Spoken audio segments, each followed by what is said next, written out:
Friend, स्वागत है आपका अपने चैनल लास्ट क्लास में। आज की इस वीडियो में भौतिकी के काफी महत्वपूर्ण 50 ऑब्जेक्टिव प्रश्न हम आपको बताएंगे। ये जो 50 ऑब्जेक्टिव प्रश्न है ये आपके बोर्ड परीक्षा के लिए काफी महत्वपूर्ण है और इस 50 ऑब्जेक्टिव प्रश्न को आप लोग अच्छी तरीके से पढ़ लेते हैं, याद कर लेते हैं तो फाइनल बोर्ड परीक्षा में भौतिकी से एक भी प्रश्न आपका नहीं छूटेगा, ये हमारा गारंटी है। तो वीडियो को एकदम शुरू से लेके अंत तक देखिएगा और इसमें से जो भी प्रश्न आपको याद ना हो तो प्लीज आप लोग उसे नोटबुक पे लिख के जरूर याद कर लीजिएगा। और चैनल को अभी तक आप सब्सक्राइब नहीं किए हैं तो चैनल को सब्सक्राइब कर लीजिएगा और सब्सक्राइब करने के बाद एक बेल आइकन आता है तो बेल आइकन को दबा के ऑल पे कर लीजिएगा ताकि जब भी लाइव क्लास हो तो आपके पास नोटिफिकेशन पहुंचता रहे। तो आइए शुरू करते हैं पहले नंबर प्रश्न से। तो पहला नंबर प्रश्न है कि प्रकाश गमन कैसे करता है। ए ऑप्शन है वक्र रेखा में, बी ऑप्शन है सीधी रेखा में, सी ऑप्शन है गोलीय रेखा में, डी ऑप्शन है इनमें से कोई नहीं। काफी महत्वपूर्ण प्रश्न है ये आपके बोर्ड परीक्षा के लिए। यहाँ पे आपको बताना है कि प्रकाश गमन कैसे करता है। तो प्रकाश सीधी रेखा में गमन करता है, इसे आपको याद रखना है। यहाँ पे बी ऑप्शन बिल्कुल ही सही हो जाएगा। ये देखते हैं अगला प्रश्न दो नंबर प्रश्न है कि श्वेत प्रकाश में कितने रंग होते हैं। ए ऑप्शन है 7, बी ऑप्शन है 6, सी ऑप्शन है 5, डी ऑप्शन है 2। तो यहाँ पे आपको बताना है कि श्वेत प्रकाश में कितने रंग होते हैं। तो श्वेत प्रकाश में 7 रंग होते हैं, इसे आपको याद रखना है। यहाँ पे ए ऑप्शन बिल्कुल ही सही हो जाएगा। ये देखते हैं अगला प्रश्न 3 नंबर प्रश्न है कि मोटर गाड़ी के साइड मिरर में किस दर्पण का प्रयोग किया जाता है। ए ऑप्शन है उत्तल दर्पण का, बी ऑप्शन है अवतल दर्पण का, सी ऑप्शन है समतल दर्पण का, डी ऑप्शन है उभयोतल दर्पण का। 3 नंबर भी प्रश्न काफी महत्वपूर्ण है। यहाँ पे आपको बताना है कि मोटर गाड़ी के साइड मिरर में किस दर्पण का प्रयोग किया जाता है। तो उत्तल दर्पण का प्रयोग किया जाता है, इसे आपको याद रखना है।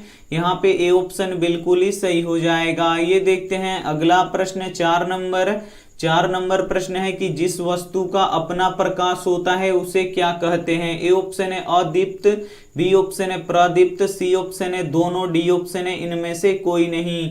तो यहाँ पे आपको बताना है कि जिस वस्तु का अपना प्रकाश होता है उसे क्या कहते हैं। तो उसे प्रदीप्त कहते हैं, इसे आपको याद रखना है। यहाँ पे बी ऑप्शन बिल्कुल ही सही हो जाएगा। ये देखते हैं अगला प्रश्न 5 नंबर प्रश्न है कि आवेश के प्रवाह के दर को क्या कहते हैं। ए ऑप्शन है विद्युत धारा, बी ऑप्शन है प्रतिरोध, सी ऑप्शन है चालक, डी ऑप्शन है नाभिक। तो यहाँ पे आपको बताना है कि आवेश के प्रवाह के दर को क्या कहते हैं। तो आवेश के प्रवाह के दर को विद्युत धारा कहते हैं, इसे आपको याद रखना है। यहाँ पे ए ऑप्शन बिल्कुल ही सही हो जाएगा। काफी महत्वपूर्ण 50 ऑब्जेक्टिव प्रश्न है तो एक भी प्रश्न आप लोग स्किप मत कीजिएगा। वीडियो को प्लीज आप लोग शुरू से लेके अंत तक देखिएगा और इसमें से जो भी प्रश्न आपको याद ना हो तो प्लीज आप लोग उसे नोटबुक पे लिख के जरूर याद कर लीजिएगा। और वीडियो को अभी तक आप लाइक नहीं किए तो प्लीज आप लोग वीडियो को लाइक भी कर दीजिएगा। ये देखते हैं अगला प्रश्न 6 नंबर प्रश्न है कि इलेक्ट्रॉन पर कौन सा आवेश होता है। ए ऑप्शन है धन आवेश, बी ऑप्शन है ऋण आवेश, सी ऑप्शन है दोनों, डी ऑप्शन है इनमें से कोई नहीं। तो यहाँ पे आपको बताना है कि इलेक्ट्रॉन पे कौन सा आवेश होता है। तो इलेक्ट्रॉन पे ऋण आवेश होता है, इसे आपको याद रखना है। यहाँ पे बी ऑप्शन बिल्कुल ही सही हो जाएगा। ये देखते हैं अगला प्रश्न 7 नंबर प्रश्न है कि प्रकाश की चाल सबसे अधिक किस माध्यम में होती है। ए ऑप्शन है निर्वात में, बी ऑप्शन है हवा में, सी ऑप्शन है जल में, डी ऑप्शन है सीसा में। 7 नंबर भी प्रश्न काफी महत्वपूर्ण है आपके बोर्ड परीक्षा के लिए। यहाँ पे आपको बताना है कि प्रकाश की चाल सबसे अधिक किस माध्यम में होती है। तो निर्वात में होती है, इसे आपको याद रखना है। यहाँ पे ए ऑप्शन बिल्कुल ही सही हो जाएगा। ये देखते हैं अगला प्रश्न 8 नंबर प्रश्न है निम्न में से किसका अर्थ जल होता है। ए ऑप्शन है पेट्रो का, बी ऑप्शन है हर्बो का, सी ऑप्शन है नाइट्रो का, डी ऑप्शन है हाइड्रो का। तो यहाँ पे आपको बताना है कि निम्न में से किसका अर्थ जल होता है। तो हाइड्रो का अर्थ जल होता है, इसे आपको याद रखना है। यहाँ पे डी ऑप्शन बिल्कुल ही सही हो जाएगा। आइए देखते हैं अगला प्रश्न 9 नंबर प्रश्न है कि वोल्ट मीटर को विद्युत परिपथ में किस क्रम में जोड़ा जाता है। ए ऑप्शन है श्रेणी क्रम में, बी ऑप्शन है समानांतर क्रम में, सी ऑप्शन है दोनों क्रम में, डी ऑप्शन है इनमें से कोई नहीं। तो यहाँ पे आपको बताना है कि वोल्ट मीटर को विद्युत परिपथ में किस क्रम में जोड़ा जाता है। तो समानांतर क्रम में जोड़ा जाता है, इसे आपको याद रखना है। यहाँ पे बी ऑप्शन बिल्कुल ही सही हो जाएगा। और ए मीटर को विद्युत परिपथ में श्रेणी क्रम में जोड़ा जाता है, तो ये भी साथ में आपको याद रखना है। आइए देखते हैं अगला प्रश्न 10 नंबर प्रश्न है कि जिस दर्पण का परावर्तक सतह बाहर निकला होता है उसे क्या कहते हैं। ए ऑप्शन है उत्तल दर्पण, बी ऑप्शन है अवतल दर्पण, सी ऑप्शन है समतल दर्पण, डी ऑप्शन है उभयोतल दर्पण। तो यहाँ पे आपको बताना है कि जिस दर्पण का परावर्तक सतह बाहर निकला होता है उसे क्या कहते हैं। तो उसे उत्तल दर्पण कहते हैं, इसे आपको याद रखना है। यहाँ पे ए ऑप्शन बिल्कुल ही सही हो जाएगा। ये देखते हैं अगला प्रश्न 11 नंबर प्रश्न है निम्न में से किसमें धन या ऋण आवेश नहीं होता है। ए ऑप्शन है बैटरी में, बी ऑप्शन है ए मीटर में, सी ऑप्शन है कुंडली में, डी ऑप्शन है वोल्ट मीटर में। तो यहाँ पे आपको बताना है कि निम्न में से किसमें धन या ऋण आवेश नहीं होता है। तो कुंडली में धन और ऋण आवेश नहीं होता है, इसे आपको याद रखना है। काफी महत्वपूर्ण प्रश्न है। यहाँ पे सी ऑप्शन बिल्कुल ही सही हो जाएगा। ये देखते हैं अगला प्रश्न 12 नंबर प्रश्न है कि मानव नेत्र में कौन सा लेंस होता है। ए ऑप्शन है उत्तल लेंस, बी ऑप्शन है अवतल लेंस, सी ऑप्शन है बेलनाकार लेंस, डी ऑप्शन है समतल लेंस। 12 नंबर भी प्रश्न काफी महत्वपूर्ण है।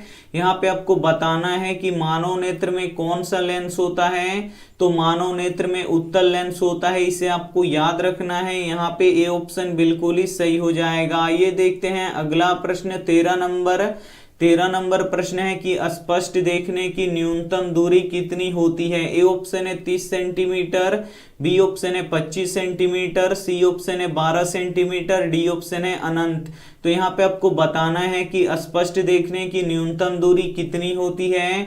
तो 25 सेंटीमीटर होती है, इसे आपको याद रखना है। यहाँ पे बी ऑप्शन बिल्कुल ही सही हो जाएगा। ये देखते हैं अगला प्रश्न 14 नंबर प्रश्न है कि चंद्रमा पे खड़े व्यक्ति को आकाश कैसा दिखाई देता है। ए ऑप्शन है लाल, बी ऑप्शन है नीला, सी ऑप्शन है पीला, डी ऑप्शन है काला। 14 नंबर प्रश्न काफी महत्वपूर्ण है आपके बोर्ड परीक्षा के लिए।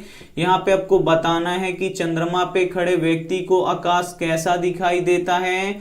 तो काला दिखाई देता है, इसे आपको याद रखना है। काफी महत्वपूर्ण प्रश्न है।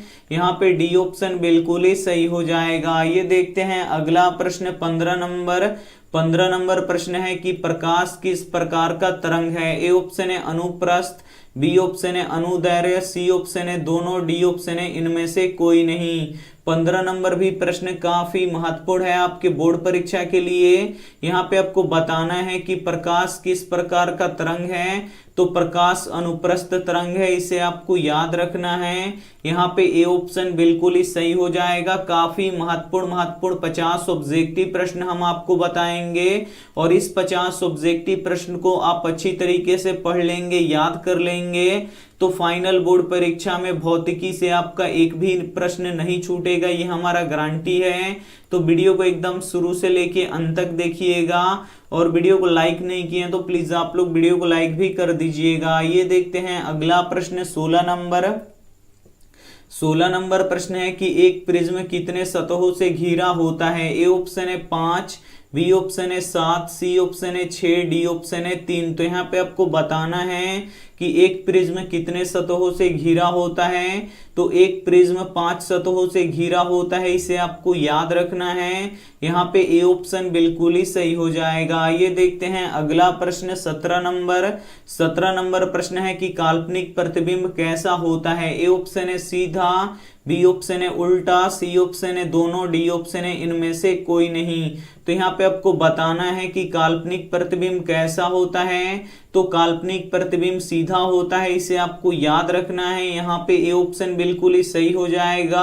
और वास्तविक प्रतिबिंब उल्टा होता है, तो ये भी साथ में आपको याद रखना है। आइए देखते हैं अगला प्रश्न 18 नंबर प्रश्न है कि वायुमंडल में किस रंग का प्रकीर्णन अधिक होता है। ए ऑप्शन है नीला रंग का, बी ऑप्शन है पीला रंग का, सी ऑप्शन है लाल रंग का, डी ऑप्शन है काला रंग का। तो यहाँ पे आपको बताना है कि वायुमंडल में किस रंग का प्रकीर्णन अधिक होता है। तो नीला रंग का प्रकीर्णन अधिक होता है, इसे आपको याद रखना है।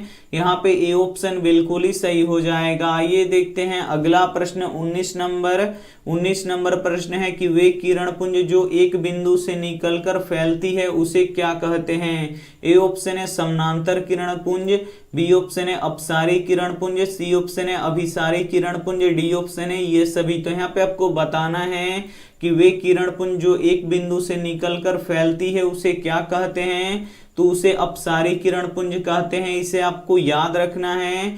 यहाँ पे बी ऑप्शन बिल्कुल ही सही हो जाएगा। आइए देखते हैं अगला प्रश्न 20 नंबर प्रश्न है कि पानी का अपवर्तनांक कितना होता है। ए ऑप्शन है 1.44, बी ऑप्शन है 1.33, सी ऑप्शन है 1.50, डी ऑप्शन है 1.71। तो यहाँ पे आपको बताना है कि पानी का अपवर्तनांक कितना होता है। तो पानी का अपवर्तनांक 1.33 होता है, इसे आपको याद रखना है। काफी महत्वपूर्ण प्रश्न है ये आपके बोर्ड परीक्षा के लिए।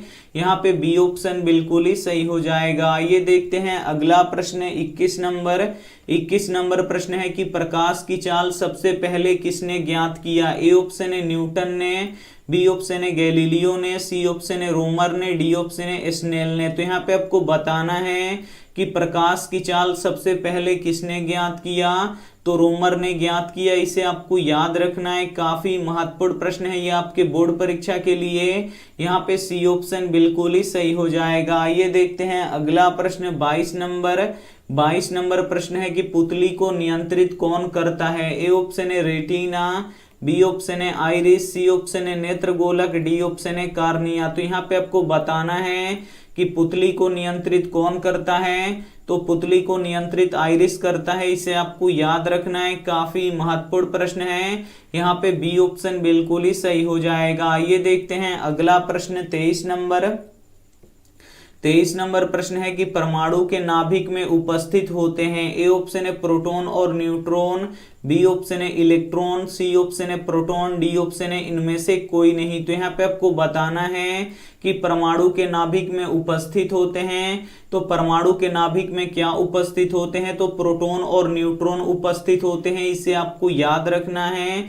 यहाँ पे ए ऑप्शन बिल्कुल ही सही हो जाएगा। आइए देखते हैं अगला प्रश्न 24 नंबर प्रश्न है कि प्रकाश के परावर्तन के कितने नियम हैं। ए ऑप्शन है 2, बी ऑप्शन है 3, सी ऑप्शन है 4, डी ऑप्शन है 5। तो यहाँ पे आपको बताना है कि प्रकाश के परावर्तन के कितने नियम हैं।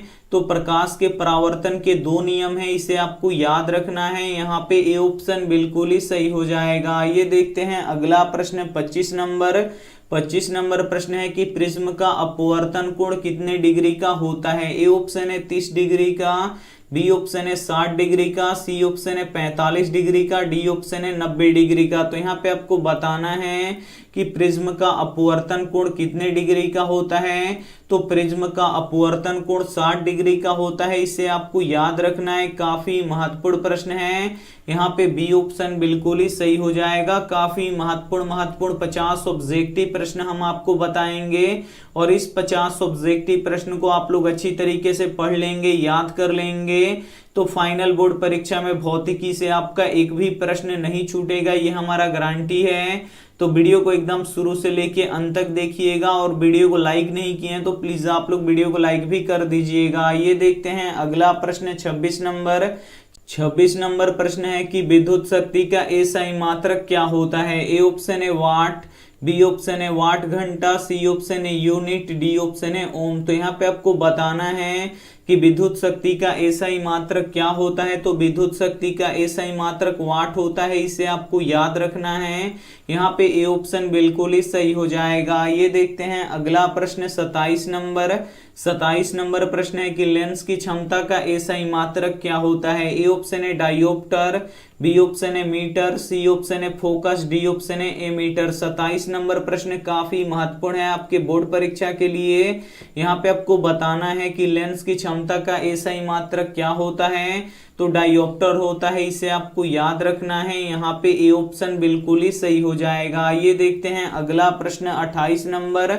28 नंबर प्रश्न है कि निकट दृष्टि दोष को दूर करने के लिए किस लेंस का उपयोग किया जाता है। ए ऑप्शन है उत्तल लेंस का, बी ऑप्शन है अवतल लेंस का, सी ऑप्शन है बेलनाकार लेंस का, डी ऑप्शन है समतल लेंस का। तो यहाँ पे आपको बताना है कि निकट दृष्टि दोष को दूर करने के लिए किस लेंस का उपयोग किया जाता है, तो अवतल लेंस का उपयोग किया जाता है, इसे आपको याद रखना है। यहाँ पे बी ऑप्शन बिल्कुल ही सही हो जाएगा। ये देखते हैं अगला प्रश्न 29 नंबर। 29 नंबर प्रश्न है यदि आपतन कोण 60 डिग्री का हो तो परावर्तन कोण कितने डिग्री का होगा। ए ऑप्शन है 60 डिग्री का, बी ऑप्शन है 45 डिग्री का, सी ऑप्शन है 20 डिग्री का, डी ऑप्शन है 90 डिग्री का। तो यहाँ पे आपको बताना है कि यदि आपतन कोण 60 डिग्री का होगा तो परावर्तन कोण कितने डिग्री का होगा, तो परावर्तन कोण भी 60 डिग्री का होगा, क्योंकि जो आपतन कोण होता है वो परावर्तन कोण के बराबर होता है। तो यहाँ पे ए ऑप्शन बिल्कुल ही सही हो जाएगा। ये देखते हैं अगला प्रश्न 30 नंबर। 30 नंबर प्रश्न है कि अभिसारी लेंस निम्न में से कौन सा है। ए ऑप्शन है उत्तल लेंस, बी ऑप्शन है अवतल लेंस, सी ऑप्शन है समतल लेंस, डी ऑप्शन है इनमें से कोई नहीं। तो यहाँ पे आपको बताना है कि अभिसारी लेंस निम्न में से कौन सा है, तो उत्तल लेंस को अभिसारी लेंस कहते हैं, इसे आपको याद रखना है। यहाँ पे ए ऑप्शन बिल्कुल ही सही हो जाएगा। और जो अवतल लेंस होता है ये अपसारी लेंस होता है, तो इसे भी साथ में आपको याद रखना है। आइए देखते हैं अगला प्रश्न 31 नंबर। 31 नंबर प्रश्न है कि विद्युत हीटर में किस तार का प्रयोग किया जाता है। ए ऑप्शन है टंगस्टन का, बी ऑप्शन है नाइक्रोम का, सी ऑप्शन है एल्यूमिनियम का, डी ऑप्शन है तांबा का। तो यहाँ पे आपको बताना है कि विद्युत हीटर में किस तार का प्रयोग किया जाता है, तो विद्युत हीटर में नाइक्रोम के तार का प्रयोग किया जाता है, इसे आपको याद रखना है। यहाँ पे बी ऑप्शन बिल्कुल ही सही हो जाएगा। ये देखते हैं अगला प्रश्न 32 नंबर। 32 नंबर प्रश्न है कि प्रतिबिंब की ऊंचाई तथा वस्तु के ऊंचाई के अनुपात को क्या कहते हैं। ए ऑप्शन है फोकस, बी ऑप्शन है ध्रुव, सी ऑप्शन है आवर्धन, डी ऑप्शन है वक्रता केंद्र। तो यहाँ पे आपको बताना है कि प्रतिबिंब के ऊंचाई तथा वस्तु की ऊंचाई के अनुपात को क्या कहते हैं, तो आवर्धन कहते हैं, इसे आपको याद रखना है। यहाँ पे सी ऑप्शन बिल्कुल ही सही हो जाएगा। ये देखते हैं अगला प्रश्न 33 नंबर।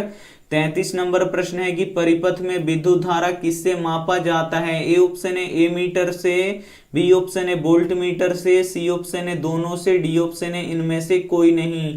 तो यहाँ पे आपको बताना है कि परिपथ में विद्युत धारा किससे मापा जाता है, तो ए मीटर से मापा जाता है, इसे आपको याद रखना है। यहाँ पे ए ऑप्शन बिल्कुल ही सही हो जाएगा। ये देखते हैं अगला प्रश्न 34 नंबर। 34 नंबर प्रश्न है कि क्षण चुंबक को स्वतंत्र रूप से लटकाने पर किस दिशा में रुकता है। ए ऑप्शन है उत्तर और दक्षिण दिशा में, बी ऑप्शन है पूर्व और पश्चिम दिशा में, सी ऑप्शन है उत्तर और पूर्व दिशा में, डी ऑप्शन है दक्षिण और पश्चिम दिशा में। तो यहाँ पे आपको बताना है कि क्षण चुंबक को स्वतंत्र रूप से लटकाने पर किस दिशा में रुकता है, तो उत्तर और दक्षिण दिशा में रुकता है। यहाँ पे ए ऑप्शन बिल्कुल ही सही हो जाएगा। ये देखते हैं अगला प्रश्न 35 नंबर। 35 नंबर प्रश्न है कि दाढ़ी बनाने में किस प्रकार का दर्पण का प्रयोग किया जाता है। ए ऑप्शन है उत्तल दर्पण का, बी ऑप्शन है अवतल दर्पण का, सी ऑप्शन है समतल दर्पण का, डी ऑप्शन है उभयोतल दर्पण का। तो यहाँ पे आपको बताना है कि दाढ़ी बनाने में किस प्रकार के दर्पण का प्रयोग किया जाता है, तो अवतल दर्पण का प्रयोग किया जाता है, इसे आपको याद रखना है। यहाँ पे बी ऑप्शन बिल्कुल ही सही हो जाएगा। ये देखते हैं अगला प्रश्न 36 नंबर। 36 नंबर प्रश्न है कि चुंबकीय प्रेरण का खोज किसने किया। ए ऑप्शन है फैराडे ने, बी ऑप्शन है मैक्सवेल ने, सी ऑप्शन है एम्पियर ने, डी ऑप्शन है फ्लेमिंग ने। तो यहाँ पे आपको बताना है कि चुंबकीय प्रेरण का खोज किसने किया, तो फैराडे ने किया, इसे आपको याद रखना है। काफी महत्वपूर्ण प्रश्न है।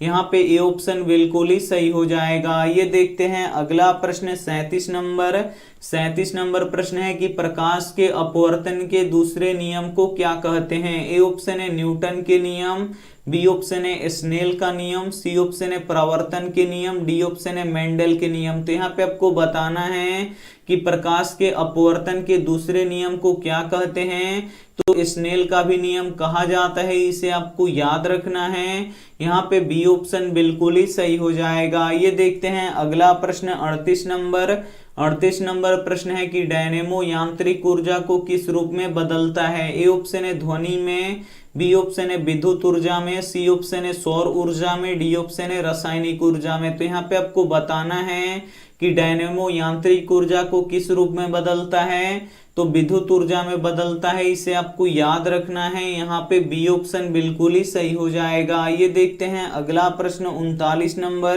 39 नंबर प्रश्न है कि घरों में विद्युत से दुर्घटना किसके कारण से होता है। ए ऑप्शन है फ्यूज तार से, बी ऑप्शन है शॉर्ट सर्किट से, सी ऑप्शन है उच्च धारा के प्रवाह से, डी ऑप्शन है कम धारा के प्रवाह से। तो यहाँ पे आपको बताना है कि घरों में विद्युत से दुर्घटना किस कारण से होता है। तो शॉर्ट सर्किट से होता है, इसे आपको याद रखना है। यहाँ पे बी ऑप्शन बिल्कुल ही सही हो जाएगा। ये देखते हैं अगला प्रश्न 40 नंबर प्रश्न है कि वो कौन सी धारा है जिसका मान बदलते रहता है। ए ऑप्शन है दिष्ट धारा, बी ऑप्शन है प्रत्यावर्ती धारा, सी ऑप्शन है दोनों, डी ऑप्शन है इनमें से कोई नहीं।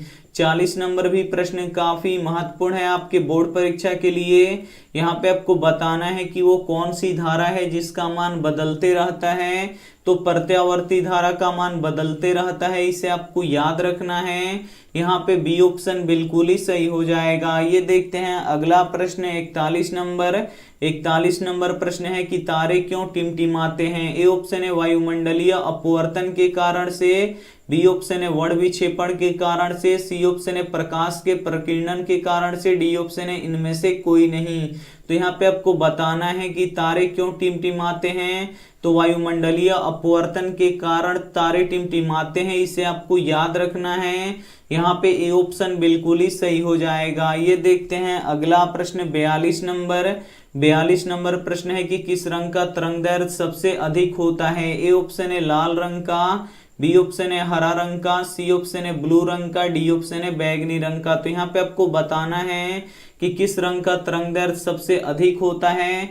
तो लाल रंग का तरंगदैर्घ्य सबसे अधिक होता है, इसे आपको याद रखना है। यहाँ पे ए ऑप्शन बिल्कुल ही सही हो जाएगा। ये देखते हैं अगला प्रश्न 43 नंबर प्रश्न है कि स्विच किस तार में लगाया जाता है। ए ऑप्शन है गर्म तार में, बी ऑप्शन है ठंडा तार में, सी ऑप्शन है अर्थ तार में, डी ऑप्शन है इनमें से कोई नहीं।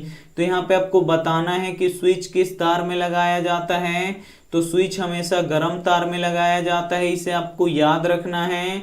यहाँ पे ए ऑप्शन बिल्कुल ही सही हो जाएगा। ये देखते हैं अगला प्रश्न 44 नंबर प्रश्न है कि टिंडल प्रभाव प्रकाश के कौन सी परिघटना को दर्शाता है। ए ऑप्शन है प्रकाश का परावर्तन को, बी ऑप्शन है प्रकाश के अपवर्तन को, सी ऑप्शन है प्रकाश का विवर्तन को, डी ऑप्शन है प्रकाश का प्रकीर्णन को। तो यहाँ पे आपको बताना है कि टिंडल प्रभाव प्रकाश के कौन सी परिघटना को दर्शाता है। तो प्रकाश के प्रकीर्णन को दर्शाता है, इसे आपको याद रखना है।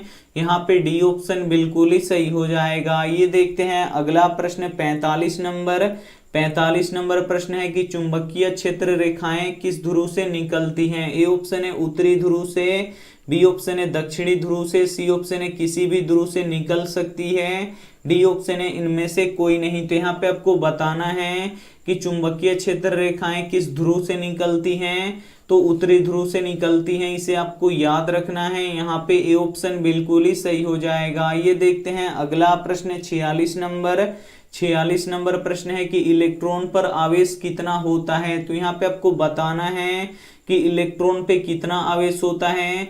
तो 1.6 × 10⁻⁻19 कूलम्ब आवेश होता है, इसे आपको याद रखना है।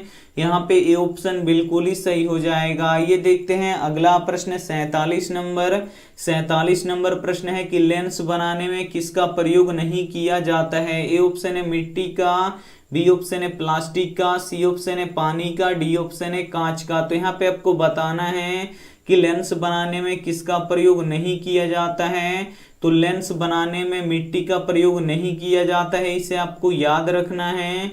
यहाँ पे ए ऑप्शन बिल्कुल ही सही हो जाएगा। ये देखते हैं अगला प्रश्न 48 नंबर। 48 नंबर प्रश्न है कि विद्युत बल्ब का तंतु बना होता है। ए ऑप्शन है टंगस्टन का, बी ऑप्शन है लोहा का, सी ऑप्शन है एल्यूमिनियम का, डी ऑप्शन है तांबा का। तो यहाँ पे आपको बताना है कि विद्युत बल्ब का तंतु बना होता है, तो विद्युत बल्ब का तंतु टंगस्टन का बना होता है, इसे आपको याद रखना है। यहाँ पे ए ऑप्शन बिल्कुल ही सही हो जाएगा। ये देखते हैं अगला प्रश्न 49 नंबर। 49 नंबर प्रश्न है निम्न में से कौन विद्युत रोधी पदार्थ है। ए ऑप्शन है लोहा, बी ऑप्शन है सोना, सी ऑप्शन है ग्रेफाइट, डी ऑप्शन है कागज। तो यहाँ पे आपको बताना है कि निम्न में से कौन विद्युत रोधी पदार्थ है, तो कागज विद्युत रोधी पदार्थ है, इसे आपको याद रखना है। यहाँ पे डी ऑप्शन बिल्कुल ही सही हो जाएगा। ये देखते हैं अगला प्रश्न 50 नंबर। 50 नंबर प्रश्न है कि कार्य करने की क्षमता को क्या कहते हैं। ए ऑप्शन है बल, बी ऑप्शन है शक्ति, सी ऑप्शन है ऊर्जा, डी ऑप्शन है ईंधन। तो यहाँ पे आपको बताना है कि कार्य करने की क्षमता को क्या कहते हैं, तो कार्य करने की क्षमता को ऊर्जा कहते हैं। तो यहाँ पे सी ऑप्शन बिल्कुल ही सही हो जाएगा। काफी महत्वपूर्ण 50 ऑब्जेक्टिव प्रश्न हम आपको बता चुके हैं, और इस 50 ऑब्जेक्टिव प्रश्न को आप अच्छी तरीके से पढ़ लेते हैं, याद कर लेते हैं, तो भौतिकी से आपका एक भी प्रश्न नहीं छूटेगा, ये हमारा गारंटी है। तो इसमें से जो भी प्रश्न आपको याद ना हो तो उसे आप लोग नोटबुक पे लिख के जरूर याद कर लीजिएगा। और ये रहा आपके लिए होमवर्क प्रश्न, इसका जवाब आपको कमेंट बॉक्स में देना है। और यहाँ पे देखिए, अगर आप लोग हमारे व्हाट्सएप ग्रुप के में नहीं जुड़े हैं तो आप लोग जुड़ जाइए। यहाँ पे हम नंबर लिख देते हैं 87 89 30 7304। अगर आप हमारे व्हाट्सएप ग्रुप में नहीं जुड़े हैं तो जुड़ जाइए, वहां पे फ्री पीडीएफ आपको मिलता है और क्लास का लिंक भी मिलता है। तो वहां पे आप लोग इस नंबर पे व्हाट्सएप करके हमें बोलिएगा कि सर ग्रुप में जोड़ दीजिए, तो हम आपको जोड़ देंगे। तो ये हमारा व्हाट्सएप नंबर है, इसे सेव कर लीजिए। और इस होमवर्क प्रश्न का जवाब आपको कमेंट बॉक्स में देना है कि पृथ्वी पर ऊर्जा का विशाल स्रोत क्या है। ए ऑप्शन है सूर्य, बी ऑप्शन है लकड़ी, सी ऑप्शन है कोयला, डी ऑप्शन है चंद्रमा। तो इसमें से जो भी ऑप्शन आपको सही लगे वो आप हमें कमेंट करके जरूर बताइएगा। और वीडियो को लाइक नहीं किए तो प्लीज आप लोग वीडियो को लाइक कीजिएगा, अपने दोस्तों के पास इस वीडियो को जरूर शेयर कीजिएगा। और चैनल को अभी तक आप सब्सक्राइब नहीं किए हैं तो चैनल को सब्सक्राइब करके साथ में बेल आइकन को ऑल पे दबा लीजिएगा, ताकि जब भी लाइव क्लास हो तो आपके पास नोटिफिकेशन पहुंचता रहे। थैंक यू फॉर वॉचिंग, मिलते हैं अगले वीडियो में, तब तक अपना ध्यान रखिए, मन लगा के पढ़ाई कीजिए। Take care and bye.